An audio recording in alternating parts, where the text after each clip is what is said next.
ಎಸ್ತೇರಳ ಕಥೆ ಬೈಬಲ್ ಓದಿದ್ರೆ ಇದು ಗೊತ್ತೇ ಇರುತ್ತೆ. ಆದರೆ ಇದೊಂದು ಬರೀ ಹಿಸ್ಟ್ರಿ ಅಲ್ಲ, ಬದಲಿಗೆ ಮುಂದಾಗುವುದರ ಬಗ್ಗೆ ಹೇಳುವ ಒಂದು ಪ್ರೊಫೆಸಿ, ಅಂದ್ರೆ ಒಂದು ಭವಿಷ್ಯವಾಣಿ ಅಂತ ಹೇಳಿದ್ರೆ. ಹೌದು, ಈ ವಿಶ್ಲೇಷಣೆಯಲ್ಲಿ ಎಸ್ತೇರಳ ಕತೆ ಹೇಗೆ ಒಂದು ಆಳವಾದ ಪ್ರವಾದನೆ ಆಗಿರಬಹುದು ಅನ್ನೋದನ್ನ ನೋಡೋಣ ಬನ್ನಿ. ಕತೆ ಶುರುವಾಗೋದೇ ಒಂದು ಸಂಪೂರ್ಣ ವಿನಾಶದ ಪ್ಲಾನ್ನಿಂದ. ಹಾಮಾನನ್ನೋನು ಇಡೀ ಯಹೂದೀ ಜನಾಂಗವನ್ನೇ ನಾಶ ಮಾಡಬೇಕು ಅಂತ ಸಂಚು ಮಾಡ್ತಾನೆ. ಆದರೆ ಈ ವ್ಯಾಖ್ಯಾನದ ಪ್ರಕಾರ ಇದೊಂದು ಕೇವಲ ಹಿಸ್ಟಾರಿಕಲ್ ಘಟನೆ ಅಷ್ಟೇ ಅಲ್ಲ, ಇದು ಒಳ್ಳೆಯದು ಮತ್ತು ಕೆಟ್ಟದ್ರ ನಡುವೆ ನಡೀತಿರೋ ಒಂದು ದೊಡ್ಡ ಕಾಸ್ಮಿಕ್ ಯುದ್ಧದ ಪ್ರತಿಬಿಂಬವಂತೆ. ಸರಿ, ಈ ಪ್ರವಾದನೆಯನ್ನ ಅರ್ಥ ಮಾಡ್ಕೊಳ್ಳೋಕೆ ನಾವು 5 ಮುಖ್ಯ ಪಾಯಿಂಟ್ಗಳನ್ನು ನೋಡೋಣ. ಮೊದಲಿಗೆ ಆ ಪ್ರಾಚೀನ ನರಮೇಧದ ಸಂಚು. ಆಮೇಲೆ ಈ ಕಥೆಯಲ್ಲಿ ಬರುವ ಪಾತ್ರಗಳು ಏನನ್ನ ಸಿಂಬಲೈಸ್ ಮಾಡ್ತವೆ ಅನ್ನೋದು.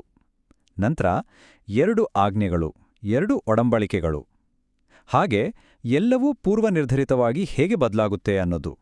ಮತ್ತು ಕೊನೆಗೆ ಆ ಅಂತಿಮ ವಿಜಯ. ಸರಿ, ನಮ್ಮ ಮೊದಲನೇ ಭಾಗ ಪ್ರಾಚೀನ ನರಮೇಧದ ಸಂಚು. ಇಲ್ಲಿ ಕಥೆಯ ಮೂಲ ಸಂಘರ್ಷವನ್ನ ನೋಡೋಣ. ಒಬ್ಬ ವ್ಯಕ್ತಿಯ ದ್ವೇಷ ಇಡೀ ಜನಾಂಗದ ನಾಶಕ್ಕೆ ಹೇಗೆ ಕಾರಣವಾಗುತ್ತೆ. ಇದು ಕೇವಲ ಒಂದು ರಾಜಕೀಯ ಸಂಚು ಮಾತ್ರನಾ? ಖಂಡಿತ ಅಲ್ಲ, ಅದಕ್ಕಿಂತ ತುಂಬಾನೇ ಹೆಚ್ಚಿದೆ. ಕಥೆ ಪ್ರಕಾರ ಮೊರ್ದೆಕೈ ತನಗೆ ನಮಸ್ಕಾರ ಮಾಡಲಿಲ್ಲ ಅಂತ ಹಾಮಾನನಿಗೆ ಸಿಕ್ಕಾಪಟ್ಟೆ ಕೋಪ ಬರುತ್ತೆ. ಆದರೆ ಮೂಲ ಆಖರರು ಹೇಳೋ ಪ್ರಕಾರ ಇದು ಬರೀ ಪರ್ಸನಲ್ ದ್ವೇಷ ಅಲ್ಲ, ಬದಲಿಗೆ ದೇವರ ಜನರನ್ನ ನಾಶ ಮಾಡಕ್ಕೆ ಸೈತಾನನು ನಿರಂತರವಾಗಿ ಮಾಡ್ತಿರೋ ಪ್ರಯತ್ನದ ಒಂದು ಸಿಂಬಾಲಿಕ್ ಚಿತ್ರಣ ಇದು. ನೋಡಿ, ಈ ವ್ಯಾಖ್ಯಾನದಲ್ಲಿ ತುಂಬ ಇಂಟ್ರೆಸ್ಟಿಂಗ್ ಪಾರ್ಟ್ ಅಂದ್ರೆ ಪಾತ್ರಗಳ ಸಾಂಕೇತಿಕ ಅರ್ಥ. ಉದಾಹರಣೆಗೆ, ಹಾಮಾನ ಅಂದ್ರೆ ಕೇವಲ ಒಬ್ಬ ಕೆಟ್ಟ ಮಂತ್ರಿಯಲ್ಲ, ಅವನನ್ನ ಸೈತಾನನ ಪ್ರತಿರೂಪವಾಗಿ ನೋಡಲಾಗುತ್ತೆ.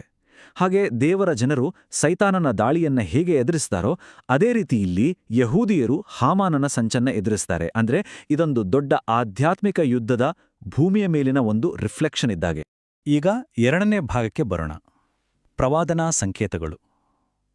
ಹಾಗಿದ್ರೆ ಈ ಕಥೆಯಲ್ಲಿನ ಮುಖ್ಯ ಪಾತ್ರಗಳು ಯಾರನ್ನ ಪ್ರತಿನಿಧಿಸ್ತವೆ? ಆ ಸಿಂಬಾಲಿಕ್ ಕನೆಕ್ಷನ್ಗಳು ಏನು ಅನ್ನೋದನ್ನೇ ಈಗ ನೋಡೋಣ. ಇಲ್ಲಿ ನೋಡಿ, ಆ ಫ್ರೇಮ್ವರ್ಕ್ ಸ್ಪಷ್ಟವಾಗಿ ಕಾಣಿಸುತ್ತೆ. ಹಾಮಾನ್ ಅಂದ್ರೆ ಸೈತಾನನ ಸಂಕೇತ. ಅವನು ತನ್ನ ಕೆಟ್ಟ ಪ್ಲಾನ್ಗಳನ್ನು ಜಾರಿಗೆ ತರೋಕೆ ರಾಜನ ಪವರ್ ಬಳಸ್ಕೊಳ್ತಾನೆ. ಈ ವ್ಯಾಖ್ಯಾನದಲ್ಲಿ ಆ ರಾಜನನ್ನ ಒಂದು ಪ್ರಬಲ ಲೌಕಿಕ ಶಕ್ತಿಯಾಗಿ, ಅಂದ್ರೆ ಪ್ರವಾದನಾ ಮೃಗ ಅಂತ ನೋಡಲಾಗುತ್ತೆ. ಇದಕ್ಕೆ ವಿರುದ್ಧವಾಗಿ ಎಸ್ತೇರಳ ತ್ಯಾಗವನ್ನ ಯೇಸುವಿನ ತ್ಯಾಗಕ್ಕೆ ಮತ್ತು ಮೊರ್ದೆಕೈ ಅಧಿಕಾರಕ್ಕೆ ಬರೋದನ್ನ ಸಿಂಹಾಸನದ ಮೇಲೆ ಕೂತಿರೋ ಯೇಸುವಿಗೆ ಹೋಲಿಸಲಾಗುತ್ತೆ. ಈ ಕನೆಕ್ಷನ್ ತುಂಬಾನೇ ಇಂಪಾರ್ಟೆಂಟ್. ಯಾಕಂದ್ರೆ ಬೈಬಲ್ನ ಪ್ರಕಟಣೆ ಪುಸ್ತಕದಲ್ಲಿ ಬ್ಯಾಬಿಲೋನಿನ ವೇಶ್ಯ ಬಗ್ಗೆ ಒಂದು ಉಲ್ಲೇಖವಿದೆ. ಅವಳು ಲೌಕಿಕ ರಾಜರ ಮೇಲೆ ಸವಾರಿ ಮಾಡಿ ತನ್ನ ಅಧಿಕಾರ ಚಲಾಯಿಸ್ತಾಳೆ ಅಂತ. ಇಲ್ಲೂ ಹಾಗೆ ಹಾಮಾನನಿಗೆ ತನ್ನದೇ ಆದ ಶಕ್ತಿ ಇರೋದಿಲ್ಲ. ಅವನು ರಾಜನ ಅಧಿಕಾರವನ್ನೇ ಬಳಸಿ ತನ್ನ ವಿನಾಶಕಾರಿ ಆಜ್ಞೆಯನ್ನ ಜಾರಿ ಮಾಡ್ತಾನೆ. ಅಂದ್ರೆ ವರ್ಲ್ಡಿ ಪವರನ್ನ ಮಿಸ್ಯೂಸ್ ಮಾಡ್ಕೊಳ್ಳುವ ದುಷ್ಟತನಕ್ಕೆ ಇದೊಂದು ಪವರ್ಫುಲ್ ಸಿಂಬಲ್. ಸರಿ, 3ನೇ ಭಾಗಕ್ಕೆ ಹೋಗೋಣ, 2 ಆಜ್ಞೆಗಳು. ಈ ಪೂರ್ತಿ ಕಥೆಯೇ 2 ಆಪೋಸಿಟ್ ಆದ ರಾಜಾಜ್ಞೆಗಳ ಸುತ್ತ ನಡೆಯುತ್ತೆ. ಆಕರಗಳ ಪ್ರಕಾರ ಇವು ಬೈಬಲ್ನಲ್ಲಿರೋ 2 ಮುಖ್ಯ ಒಡಂಬಡಿಕೆಗಳನ್ನು ಸಿಂಬಲೈಸ್ ಮಾಡ್ತಾವಂತೆ. ಮೊದಲನೇದು ಆಮಾನನ ಆಜ್ಞೆ. ಇದೊಂದು ಡೆತ್ ವಾರೆಂಟ್ ಇದ್ದ ಹಾಗೆ. ಪರ್ಷಿಯನ್ ಸಾಮ್ರಾಜ್ಯದಲ್ಲಿರೋ ಎಲ್ಲಾ ಯಹೂದಿಯರನ್ನ ಒಂದೇ ದಿನದಲ್ಲಿ ಕೊಂದುಹಾಕಿ ಅಂತ ಆರ್ಡರ್ ಮಾಡುತ್ತೆ. ನೋಡೋಕೆ ಇದು ಬದಲಾಯಿಸೋಕಾಗದೇ ಇರೋ ಫೈನಲ್ ಜಜ್ಮೆಂಟ್ ತರ ಕಾಣುತ್ತೆ. ಆದ್ರೆ ಎಸ್ತೇರಳ ಮಧ್ಯಪ್ರವೇಶದಿಂದ 2ನೇ ಆಜ್ಞೆ ಬರುತ್ತೆ. ಇದು ಜೀವದ ಆಜ್ಞೆ. ಯಹೂದಿರಿಗೆ ತಮ್ಮನ್ನ ತಾವು ಕಾಪಾಡಿಕೊಳ್ಳಕ್ಕೆ ಮತ್ತು ತಮ್ಮ ಶತ್ರುಗಳ ವಿರುದ್ಧ ಹೋರಾಡೋಕೆ ಪವರ್ ಕೊಡುತ್ತೆ. ಈ 2 ಆಜ್ಞೆಗಳನ್ನ ನೇರವಾಗಿ ಹಳೆ ಮತ್ತು ಹೊಸ ಒಡಂಬಡಿಕೆಗಳಿಗೆ ಹೋಲಿಸಲಾಗುತ್ತೆ. ನೋಡಿ, ಹಳೆ ಒಡಂಬಡಿಕೆ ಅಂದ್ರೆ ಕಲ್ಲಿನ ಮೇಲೆ ಬರೆದ ಕಾನೂನು, ಯಾವುದು ಸರಿ ಯಾವುದು ತಪ್ಪು ಅಂತ ತೋರಿಸುತ್ತೆ, ನಿಜ. ಆದ್ರೆ ಅದನ್ನ ಪಾಲಿಸೋಕೆ ಬೇಕಾದ ಒಳಗಿನ ಶಕ್ತಿಯನ್ನು ಕೊಡೋದಿಲ್ಲ. ಅದಕ್ಕೆ ಅದನ್ನ ಮರಣದ ನಿಯಮ ಅಂತಾರೆ. ಆದರೆ ಹೊಸ ಒಡಂಬಡಿಕೆ ಇದೆಯಲ್ಲ, ಅದು ಪವಿತ್ರಾತ್ಮನ ಮೂಲಕ ಹೃದಯದಲ್ಲೇ ಬರೆಯಲ್ಪಟ್ಟಿದೆ ಅಂತ ಹೇಳಲಾಡುತ್ತೆ. ಇದು ಪಾಪವನ್ನ ಗೆಲ್ಲೋಕೆ ಬೇಕಾದ ಶಕ್ತಿಯನ್ನ ಕೊಡುತ್ತೆ. ಹಾಗಾಗಿ ಇದು ಜೀವದ ನಿಯಮ. ಈಗ 4ನೇ ಭಾಗ, ಪೂರ್ವ ನಿರ್ಧಾರಿತ ತಿರುವು. ಹಾಗಿದ್ರೆ ಡೆತ್ ಸೆಂಟೆನ್ಸ್ ಫಿಕ್ಸ್ ಆದಾಗ ಕಾಣ್ತಿತ್ತಲ್ವಾ? ಅದ್ ಹೇಗ್ ರಿವರ್ಸ್ ಆಯ್ತು? ಕಥೆಯ ಟರ್ನಿಂಗ್ ಪಾಯಿಂಟ್ ಇರೋದೇ ಎಸ್ತೇರಳ ನಿರ್ಧಾರದಲ್ಲಿ. ಆ ಕಾಲದಲ್ಲಿ ಒಂದು ಕಠಿಣ ರೂಲಿತ್ತು.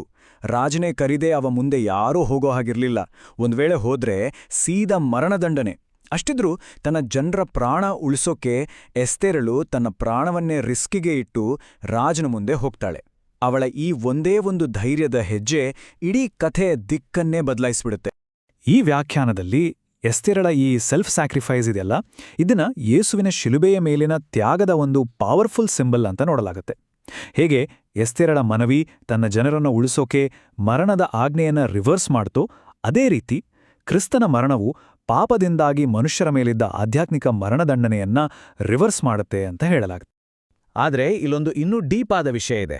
ಈ ಟರ್ನಿಂಗ್ ಪಾಯಿಂಟ್ ಇದೆಯಲ್ಲ, ಇದು ಸುಮ್ಮನೆ ಆಕಸ್ಮಿಕವಾಗಿ ನಡೆದಿದ್ದಲ್ಲ. ಮೂಲ ಆಕರಗಳು ಏನು ಹೇಳ್ತಾವಂದ್ರೆ, ಹಾಮಾನ್ ತನ್ನ ಕೆಟ್ಟ ಸಂಚು ಮಾಡೋಕೋ ಮೊದಲೇ ದೇವ್ರು ಎಸ್ತೇರಳ ಮೂಲಕ ಜನರನ್ನ ಉಳಿಸೋ ಪ್ಲಾನನ್ನ ಮೊದಲೇ ನಿರ್ಧಾರ ಮಾಡಿದ್ರಂತೆ. ಅಂದ್ರೆ ಸೈತಾನನ ಕೆಲಸಗಳು ಕೂಡ ಅವನಿಗೆ ಗೊತ್ತಿಲ್ಲದ ಹಾಗೆ ದೇವರ ದೊಡ್ಡ ಪ್ಲಾನು ಒಂದು ಭಾಗ ಆಗಿ ಹೋಗಿತ್ತು. ಸರಿ, ಈ ಥಿಯಾಲಾಜಿಕಲ್ ಪ್ರೋಸೆಸ್ ಹೇಗೆ ವರ್ಕ್ ಆಗುತ್ತೆ ಅಂತ ಇಲ್ಲಿ ನೋಡ್ಬೋದು. ಮೊದಲ ಸ್ಟೆಪ್ ಕ್ರಿಸ್ತನ ತ್ಯಾಗ. ಇದು ಪಾಪಗಳಿಗೆ ಬೆಲೆ ತೇರುತ್ತೆ. ಇದರಿಂದಾಗಿ ನಂಬುವವರಿಗೆ ಪಾಪಗ ಕ್ಷಮೆ ಸಿಗುತ್ತೆ. ಆಮೇಲೆ ಅವರಿಗೆ ಪವಿತ್ರಾತ್ಮನನ್ನ ಕೊಡಲಾಗತ್ತೆ. ಇದು ಪಾಪವನ್ನ ಗೆಲ್ಲೋಕ್ ಬೇಕಾದ ಪವರ್ ಕೊಡುತ್ತೆ. ಇದೆಲ್ಲದರ ಫೈನಲ್ ರಿಸಲ್ಟ್ ಏನು? ಪುನರುತ್ಥಾನ ಮತ್ತು ನಿತ್ಯ ಜೀವ. ಇನ್ನು ಕೊನೆಯ ಭಾಗ, 5ನೇ ಭಾಗ, ಅಂತಿಮ ವಿಜಯ.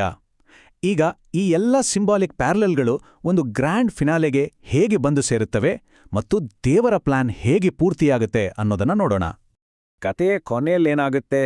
ಯಹೂದ್ಯರ್ಗ ತಮ್ಮ ಶತ್ರುಗಳನ್ನ ಸೋಲ್ಸೋಕೆ ಅಧಿಕಾರ ಸಿಗುತ್ತೆ.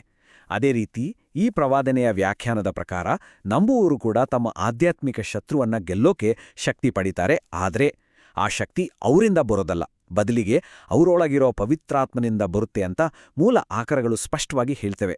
ಹೀಗೆ ವಿನಾಶಕ್ಕೆ ಅಂತ ಫಿಕ್ಸ್ ಆಗಿದ್ದ ದಿನವೇ ಬಿಡುಗಡೆಯ ದಿನವಾಗಿ ಬದಲಾಗುತ್ತೆ.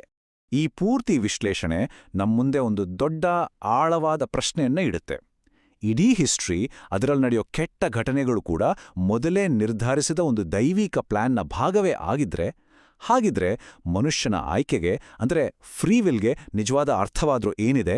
ನಮ್ಮ ನಿರ್ಧಾರಗಳ ಪಾತ್ರವೇನು? ಇದು ಡೆಸ್ಟಿನಿ ಮತ್ತು ಫ್ರೀವಿಲ್ ನಡುವಿನ ಒಂದು ಎಂಡ್ಲೆಸ್ ಪ್ರಶ್ನೆ.